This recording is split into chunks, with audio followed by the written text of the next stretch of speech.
Aku pernah dalam satu tahun, aku punya 4 job desk di Hard Rock. Apa aja? Operator, produser, desainer, penyiar. Iya, Iya, desainer. kalau aku tak pikir aku dulu Tapi gajinya satu. Gini Hard Rockers. iTalkers. Tapi Juga. berapa tahun? Kalian masing-masing berapa? Riko berapa tahun? Diko berapa tahun? Riko ngeri bro. Riko itu Hard Rock peletakan batu pertama.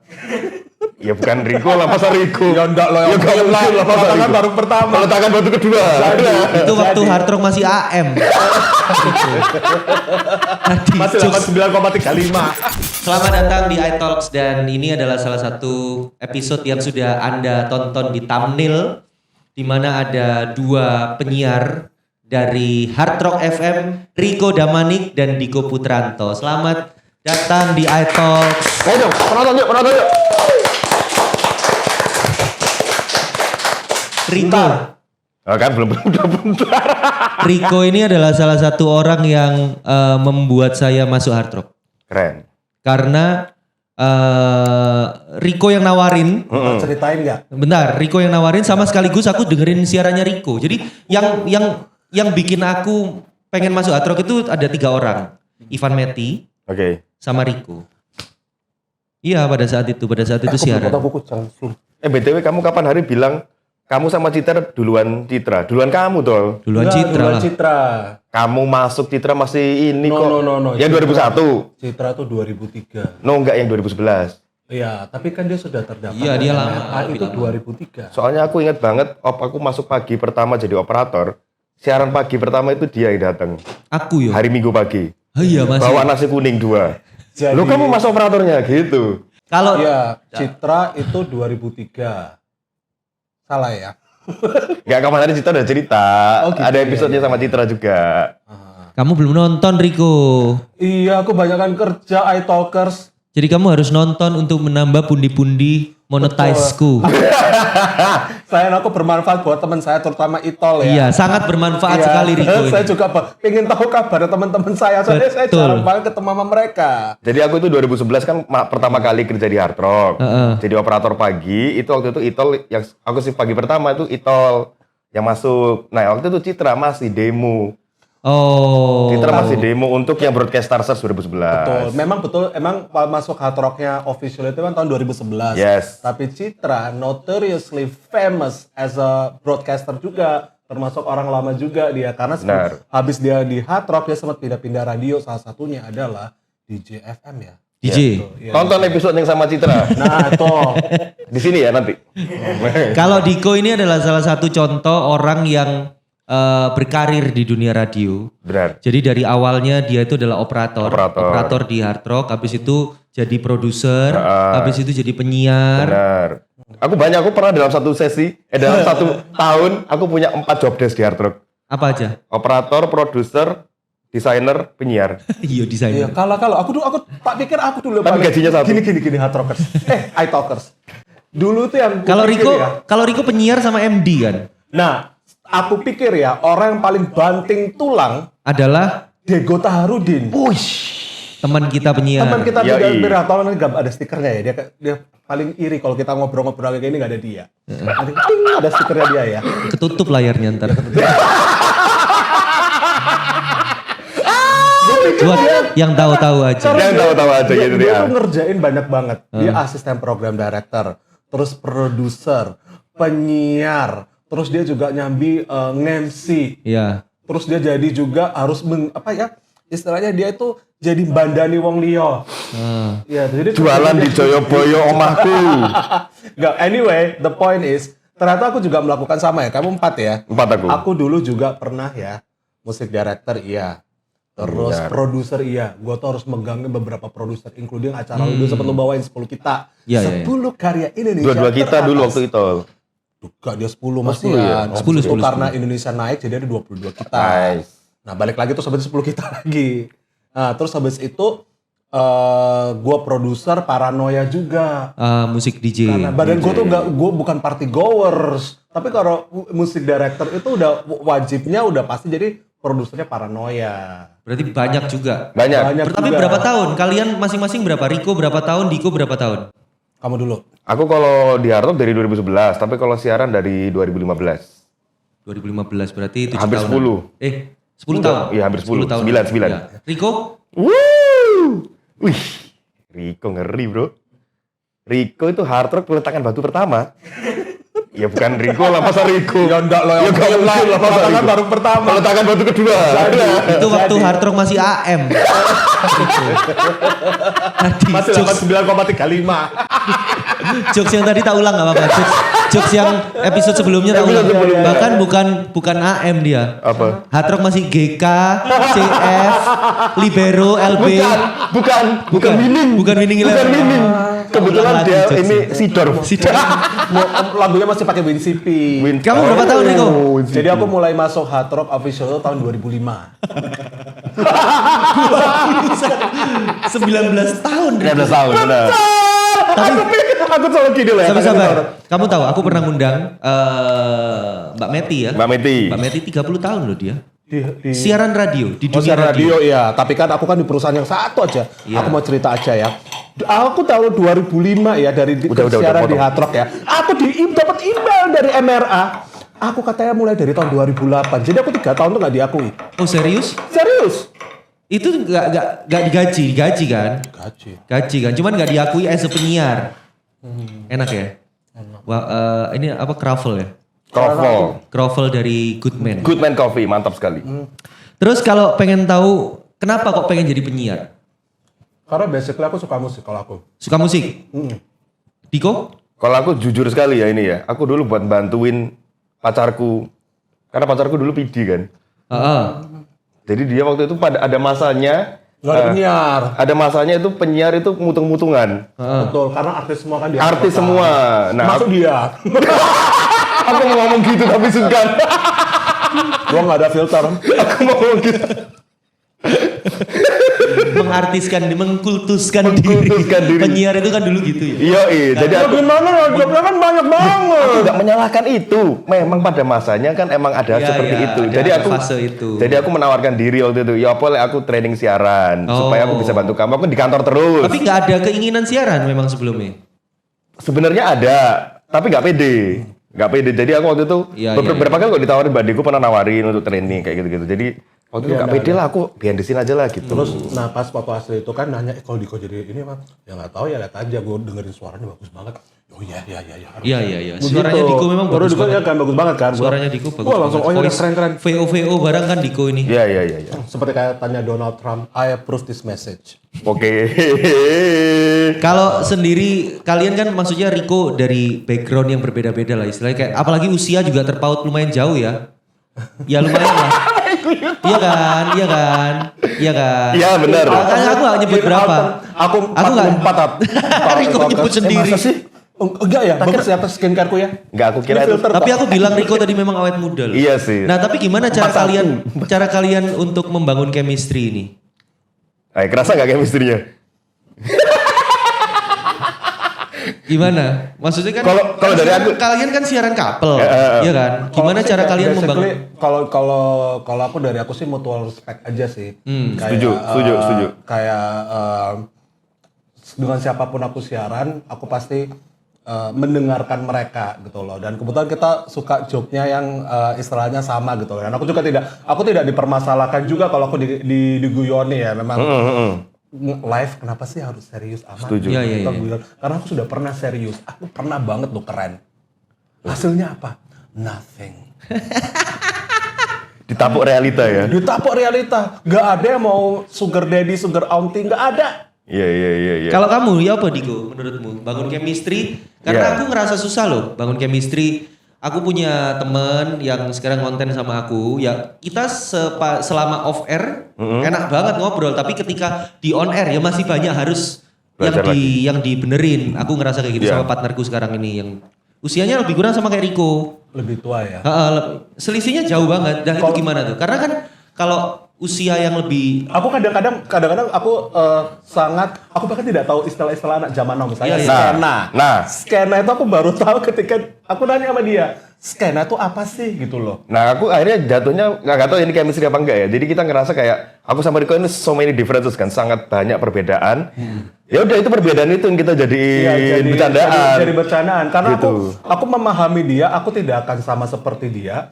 kalau aku akan sama seperti dia ngikutin maunya dia, Maksa. kayak annoying nggak sih? Iya, Ya kan, malah ya? kayak bapak-bapak sok muda gitu loh. Iya, aku juga tidak merasa aku harus butuh pengakuan sesuatu terhadap semua siapapun aku siaran gitu loh. I am gonna still be me. Gitu. Ya, mie apa tapi? seru ya kalau kayak gitu. Memang kan harusnya kayak gitu. Iya, Harus benar. disatuin. Betul. Setuju. Enggak. Ya itu ternyata itulah kunci salah satu siaran tandem kali ya. Bisa jadi. Kita Ya. ketemu, pokoknya intinya adalah sama kayak kita berbisnis. Kita ketemu di tengah. Ya. Nggak mungkin ada yang terlalu tinggi, nggak mungkin ada yang terlalu low. Ya. In the end, we have to meet in the middle. That's why Meti Piris dan Ivan Arbani Pada saat so successful karena mereka gimana caranya two completely different people bisa ketemu di tengah dan bikin guyonan. Gitu. Untuk on air-nya pun juga kayak gitu. Lebih ke on air-nya sih. Maksudnya aku sama Riko kan jujur kan nggak satu pergaulan ya. Nggak Tidak satu skena. Tidak satu. Wow, skena dipakai terus, Bro. Jadi maksud kita kan nggak ketemu di luar siaran. Ya basically kita cuma ketemu di kantor. Jadi bahkan kita off air pun nggak banyak ngobrol Jarang ya. ketemu, iya. Off air pun kita nggak ketemu. Maksudnya ketika mic mati, kita baru, ya kita udah, ya sibuk sendiri-sendiri. dia nonton Blackpink, BTS, Espa sekarang. gue ngonten di Instagram gue. Oh sendiri-sendiri. Iya, sendiri. tapi ketika on air ketemu. ketika on air aku Kita ngerasa mulai ya, kita chemistry dapat lagi. aku ngerasa maksudnya aku tahu gitu loh. Dia tahu aku sangat tua banget dan malas baca skrip ya. So he did all the ad-lib atau materi gitu, terus gue nimpalin. Ya gue harus tahu ketika gue nggak bacain itu, gue harus nimpalin. Karena setiap orang tuh punya perannya mereka masing-masing gitu loh. Aku ngerasa gini kalau siaran berdua ya sama Riko. Ya karena Riko jatuhnya jadi kayak dalam tanda kutip badutnya ya. Jadi tak tanggap terus kan loh, Riko. Iya. Tanggap. I don't mind. Nah dia terus kan wah sangat eksplosif dan segala macam ya wes gas. Dia suka kayak gitu. Riko juga Iya suka dan gitu. Berarti ya jatuh lucu. berarti kalian sudah ngerti dong seberapa tahun sih siaran bareng ini? Belum ada setahun. We actually April. Iya, baru Maret. Maret ya itulah. Maret kita. Tapi morning show untuk Iya, it works. Kita dibilang sama Jakarta, oke, ya udah. Iya. Terus. Dan ini kan brand besar Hard Rock masuk di Surabaya dan kalian meskipun belum setahun tapi kan morning show di Surabaya salah satunya adalah kalian kan. Benar. Iya. Ya, Aku lumayan malah lah ya. merasa beruntung ada Diko. karena aku basically kan aku tuh orangnya ada orang yang banci tampil, maksudnya tuh kayak yang like to talk a lot. Kadang-kadang kalau aku dengan penyiar yang lain biasanya aku tuh istilahnya suka mendominasi gitu loh. Tapi intinya kalau sukses kalau kita mau tandem ya kita harus tahu role kita masing-masing gitu loh. Contohnya kayak dia ini sekarang mau lagi ngeliat wafer ini, makan dong. Makasih loh kamu ngerti banget. Iya ngerti, setelah dingin masuk angin. Gitu. Nyaman nggak sama partner siaran kalian? Nyaman aja sih. Nyaman-nyaman aja. Nyaman-nyaman ya? aja. No hard feeling satu sama lain No atau hard feeling. apa? Ada lah, Iya, aman. nggak ada lah. Kita nggak pernah ada apa-apa. Mungkin kita bisa mikir gini ya kayak misalnya kalau aku Karena maksudnya setiap hari loh ketemu 4 jam. Iya maksudnya katakanlah mungkin kamu pernah yang ngerasa kayak tandem sama siapa terus ngerasa Iya, capek. Gitu ya. Heeh. Kita nggak. Kita jalanin aja ya. ya anggap aja kalau ketika Riko lagi nggak ada tuh sama penyiar lain tuh jadi kayak refreshing. Nanti ketika sama Riko lagi jadi Balik lagi. baru gitu kerasa lebih oh iya Iya. gitu. Ternyata ada yang hilang ya pas nggak sama Riko kayak gitu misalnya. Tantangannya apa tantangan kalian? Kalau Nggak siaran ada. Gue tandem? bilang nggak ada tantang gini. Karena kalau kamu melakukan sesuatu dengan penuh bahagia dan bener-bener ini ya. aku Jalan rasa aja. nggak ada tantangan, nggak ada. Kita nggak pernah terlambat siaran. Nggak pernah sampai lebih dari 15 menit. Masa? Ya 15 menit lebih 20 pernah ya. Itu kamu. Aku ya sih. Bisa aku doang. Sekali ya. Iya, Tapi gua enggak. Kita kan gini, kita kan atau be honest ya, kita kan profesional. Maksud gue tuh kayak gue suka siaran, dan nawa itu gue suka siaran sampai detik ini ya gue hadir bangun jam pagi ya untuk siaran. Gitu. Perlu nggak berteman di luar siaran? Maksudnya kayak nongkrong bareng kayak Pertanyaan bagus. terus mari Perlu ngono apa kayak Tahu mungkin nggak ini FYI kita berdua di sini adalah nongkrong pertama kita ya. Bisa dibilang kayak gitu sih. Iya, selain meeting penyiar. Karena kita punya berarti kalian kalau nongkrong butuh ditanya-tanyain ya sama orang. Butuh ditanggap, butuh jadi konten. oke ya kalau aku nggak pernah ketemu sama kamu di luar. Paling nggak sengaja. Nggak sengaja. Kalau janjian nggak pernah. Gue terakhir ketemu sama bininya dia di IKEA. Nah, Itu pun gak gue nyapa karena terlalu jauh. Aku baru confirm sama dia. Besoknya kemarin ke IKEA ya? Iya. Oh ya udah, benar. Salam ya. Gitu iya doang. benar. Apa yang membuat kalian masih jadi penyiar sampai sekarang? Wah ini pertanyaan berat ini aku jawab. Kamu dulu. Ya. Oh, yang lebih tua dulu. Yang lebih tua dulu. I still love the job, to be honest. Apa yang disuka dari siaran? Apa ya? Kalau aku pribadi, aku kangen siaran single sih basically. Tapi siaran double aku nggak masalah juga. Yang aku kangen tuh adalah gue ngomong di koda lagu. Dan tantangan kita tuh adalah gimana kita mengemas obrolan dengan ada materi, colekan, isi, dan gong itu pas di outro lagu ya, namanya ya. Koda dan itu menurut gue tuh sesuatu yang fun. Aku zaman dulu aku siaran, aku tuh paling nggak suka kalau pakai bass. Jadi aku harus antar dia lagu. Menurut gue itu yang artnya penyiar zaman dulu. Karena gue di training dulu seperti itu. Iya, karena kan Rico sama Diko ini kan sebenarnya kita ini dua-duanya single DJ. Yes, kita adalah penyiar single.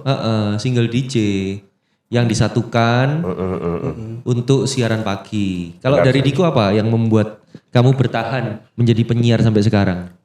Kalau aku percaya ya di radio itu kamu percaya adalah Allah Tuhan. Kau tahu? Sudah enggak? Sekarang aku nyembah permatan si Buya, Mas.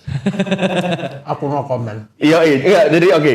Yang bikin aku masih siaran sekarang aku tuh mempercayai kalau radio itu ternyata adalah akar dari segala ilmu showbiz ya. Aku kan kebetulan juga terlibat di kerjaannya Itol juga MC. Maksudnya aku sering lihat orang MC. Aku tuh bisa lihat bedanya jauh sekali MC yang siaran sama MC yang nggak siaran. Ternyata siaran itu ilmunya sedalam itu gitu loh.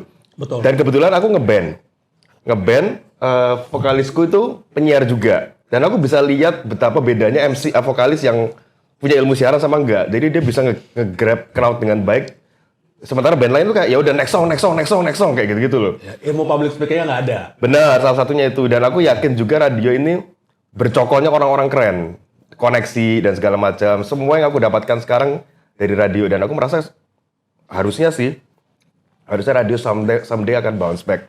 Dan jadi salah satu I think it will. I think no matter what the circumstances ya seperti ada Spotify, ada YouTube Music, ada whatever the name is. Gue sempet kadang-kadang aku mau mainin playlist gue. Tapi kadang-kadang kita tuh orang yang kalau aku naik mobil ya. Jadi kalau di mobil tuh aku pengen mendengar sesuatu yang berbeda. Jadi radio itu sekarang adalah media lintas. Yang kita mau dengerin di waktu dan tempat di mana kita mendengarkan itu. Jadi itulah PR dari radio, gimana kontennya harus kalau bisa bermanfaat, jangan cuma musik doang. Disitulah malah pentingnya seorang penyiar. Ketika penyiar itu bisa memberikan informasi yang memorable. Penyiar-penyiar malah sekarang kebanyakan dikat semua ya kan? Iya. Radio malah beralih ke musik-musik aja loh. Iya, malah itu aku bilang justru salah. Justru aku malah yang aku tertarik dulu tuh adalah penyiar Hard Rock FM. Dia cerita ada waktu itu lagi zaman pandemi. Semua ada manfaat dari masker gitu kan. Gue denger karena gue media lintas, gue denger lagi di jalan. Tapi dia bilang ada satu masker yang paling tidak bermanfaat. Masker bengkoang. Wah lucu banget. Kan gue langsung tai banget nih penyiar. Itu loh, itu yang gue suka dari radio. Kemarin tuh aku sempat nonton kontennya jadi Sarah Tobing, Danang, Maple sama Rio Wicaksono. Mereka bilang kalau radio itu emang nggak pernah jadi media nomor 1. Tapi ganti-ganti media nomor 1 ganti, kadang TV, kadang sosmed. Ya kita bakal mungkin dulu radio media nomor 1 kalau dulu. Zaman dulu ya, zaman ketika mungkin 70s, 80s, 90s. Untuk memproklamirkan kemerdekaan Indonesia. Kuat itu sebenarnya. Iya. Itu. Tapi karena digital masuk akhirnya sekarang kacau. Nah makanya di era modern ini aku rasa mungkin radio nggak bakal bener-bener nyodok yang gitu. Tapi aku yakin orang-orang yang di radio ini penyiarnya bakal rame. What is so exciting about life ya, dari namanya hidup ya. Tren itu akan selalu bounce back. Muter ya? Iya, karena orang tuh pasti akan suka nostalgia. Iya. Ya, kalau mungkin aku dengar sekarang di Jakarta tuh ada toko kaset yang orang tuh beli kaset. Kalau sekarang aku suruh beli kaset, aku nggak mau. Why? Karena aku tidak punya playernya. Iya. Dan orang mungkin rata-rata sekarang pada beli bahkan ada temanku beli di salah satu toko belanja itu beli kasetnya doang untuk experience gue kalau dengerin kaset seperti apa. Benar. Ya. Dan it's become a hobby. Nah kalau sudah hobi adalah bisa jadi sesuatu yang mahal tergantung dari orangnya. Mantap.